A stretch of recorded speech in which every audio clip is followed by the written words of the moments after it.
You ask Tiger to calculate. This deals with linear inequalities with one unknown. The final result is x greater than 3. Let's solve it step by step. Group all constants on the right side of the inequality. Subtract 3 from both sides.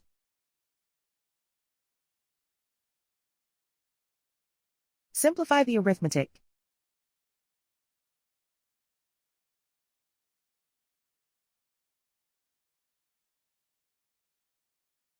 Isolate the x.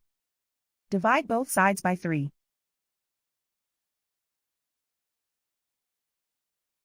Simplify the fraction.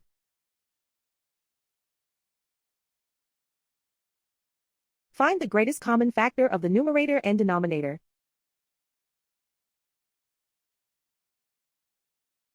Factor out and cancel the greatest common factor.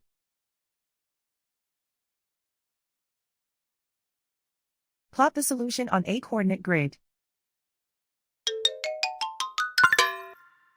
And so the final result is x greater than 3.